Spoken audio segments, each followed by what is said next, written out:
Hey, thanks for stopping in. Welcome back to Central Ontario. The ice storm came in with a vengeance last night. No major damage, but it's a pretty miserable day today. So I thought I'd take the opportunity to do a little tractor talk, answer some of the questions I've had over the last few months from some of my subscribers.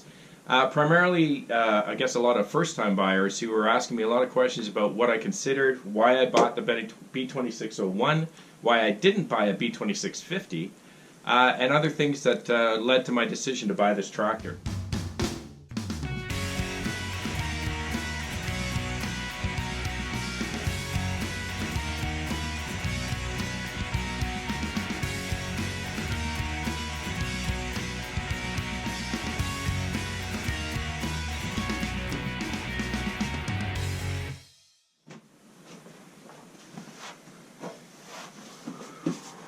So I've had this tractor for about 6 months now.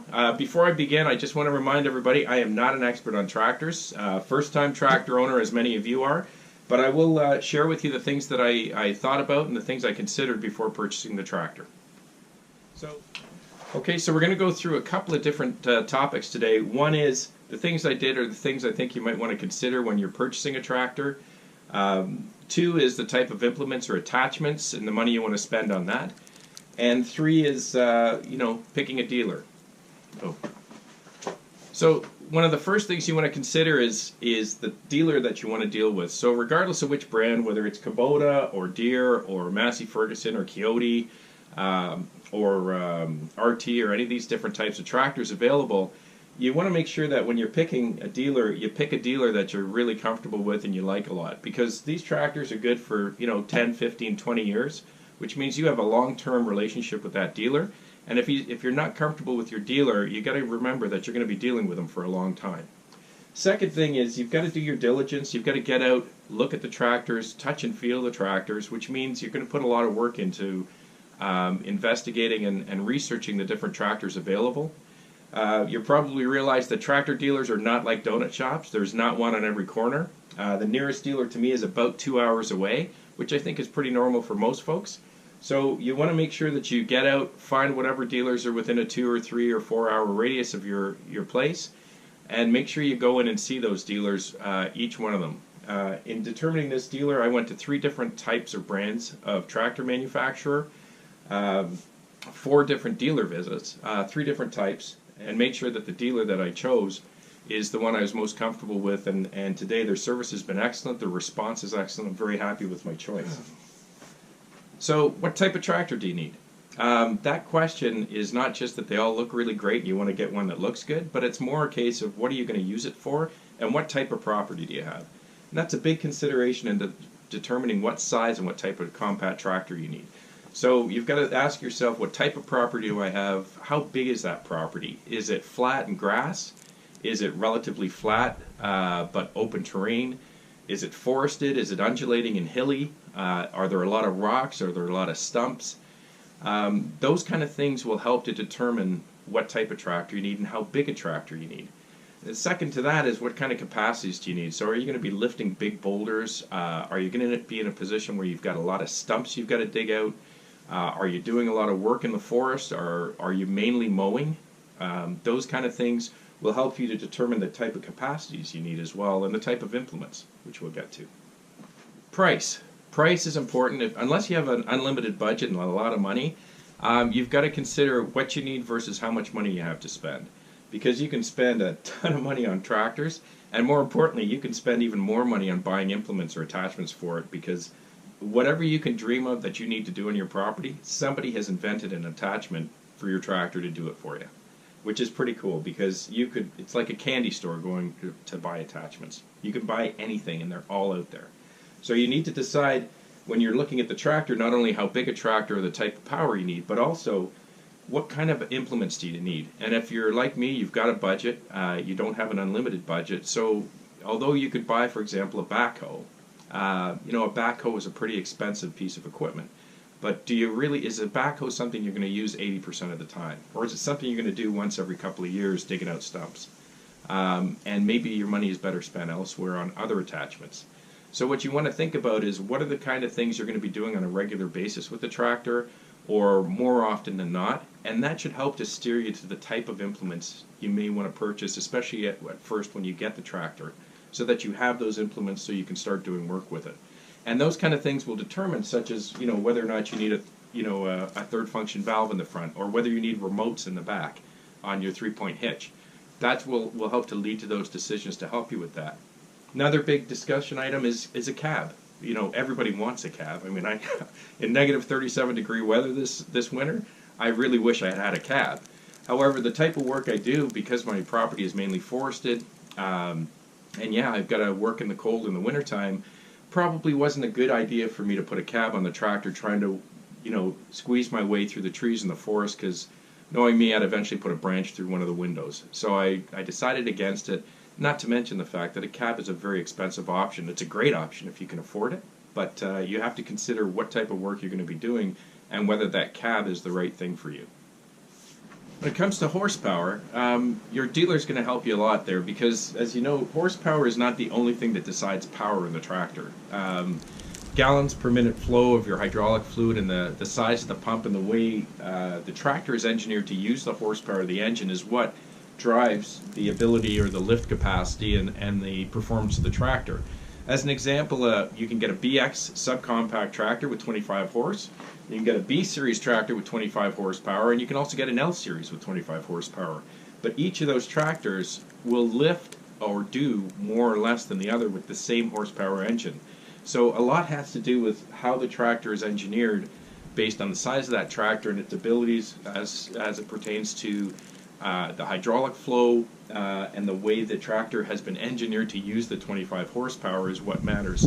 It's not so much the 25 horsepower, I learned.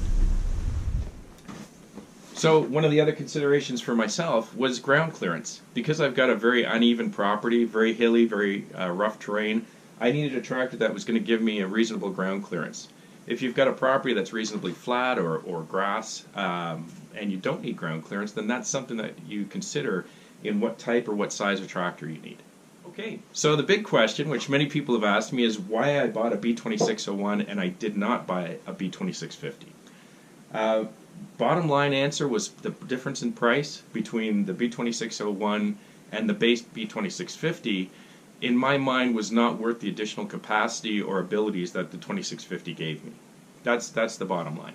The 2650 was a great tractor. It's a little bit bigger. It's about 4 or 5 inches wider.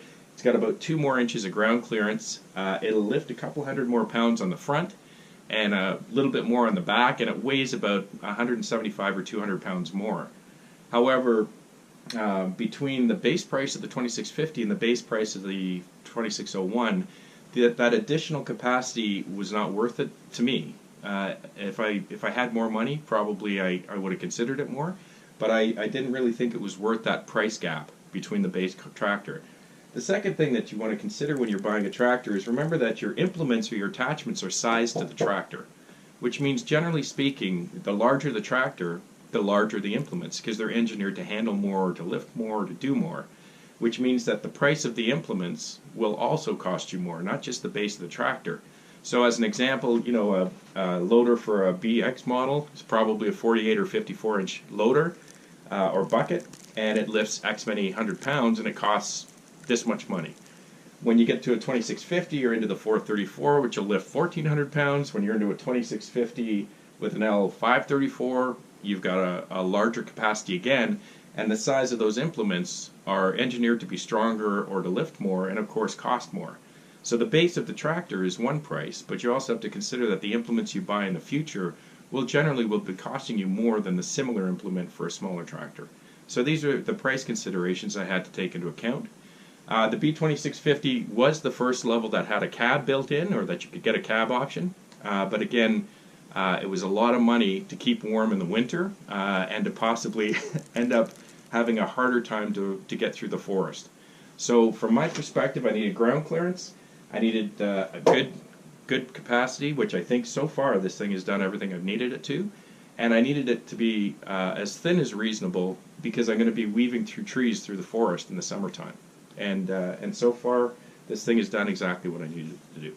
Okay, so let's talk about some must-haves on a tractor. Especially your first-time owner, You haven't been fixing tractors all your life, so you want a tractor that's reasonably maintenance free and easy to maintain. The 2601, like many other compacts, this thing is built great. You open the hood, as you have, you'll see that your battery is right there, your coolant level is right there, there's a screen on your radiator that you can clean very easily, and your oil is very reachable. And as well, your hydraulic fluid check and your dipstick is right out in the open in the back. So basically, it's very easy every time before you use the tractor to open the hood, check your fluids very quickly, close it up, check your tires, do a quick circle check, and start it up and go. So that was important to me. Second thing, which is really important, is the quick attach on the front loader. A lot of the compacts or subcompacts you're going to find don't come standard with a quick attach. You actually have to buy it additionally as an option. On the 2601 it came standard, so it was great. This thing was very well equipped, but it's a must-have. If you're going to have multiple attachments for the front of the tractor, I can assure you that it's a whole lot quicker to swap between a bucket and a grapple or your snowblower than it is to have to unbolt attachments one at a time and bolt on a new one. So very important that you keep an eye on that, because you want that for sure. A couple other options which I think are important. The seat. I know at first I thought these were luxuries because the B2601 came standard with a lot of things that were options on other tractors, but you want to make sure that you've got armrests. I know it sounds like a luxury, but when you're out for several hours and you're constantly working that front end loader, it's nice to be able to rest your arm as opposed to be holding it up.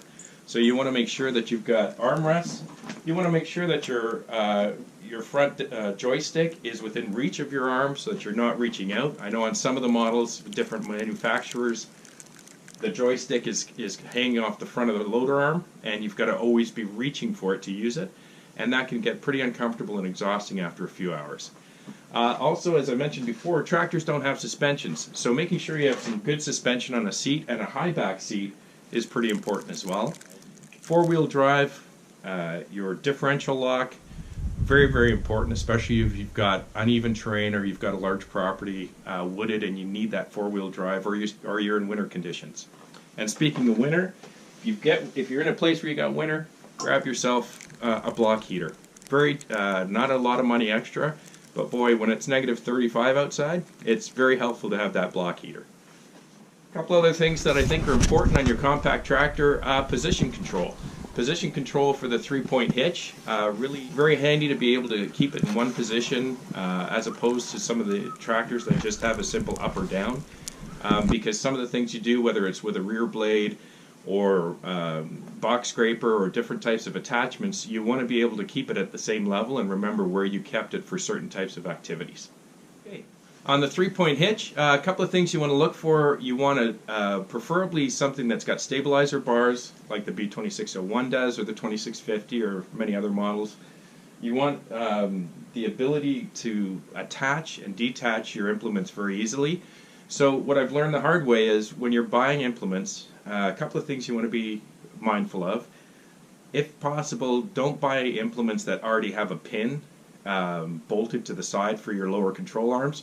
What you really want is one that has a clevis bracket type approach, because what you find is, especially with heavier implements, if they're 300 or 400 pounds, when you back your tractor up, it is very difficult to wrap your lower control arms around a stationary pin, and it's difficult to move the implement and to try to get them in. And that's why you'll see in a lot of people's videos that people are standing on the side of the tractor kicking at the side lower control arm because they're trying to kick it onto the pin because they can't get it in. So if you've got a clevis type bracket on the implements you purchase, and always make sure you have them, you can back the tractor up and you're lifting your control arm, you're sliding a pin in. It is so much easier, especially with heavy attachments. Second thing you want to consider and make sure you remember is that you want to be cognizant of how low your 3-point hitch will drop, because generally speaking your 3-point hitch will not drop all the way down and touch the ground. It'll drop to several inches above the ground.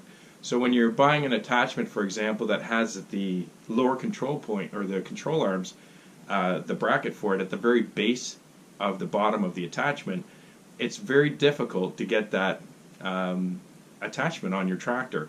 Which is why you'll see that with my ballast box, for example, I have it sitting on blocks because I need to get it up off the ground in order to get my tractor behind it and get my control arms connected. So that's pretty important.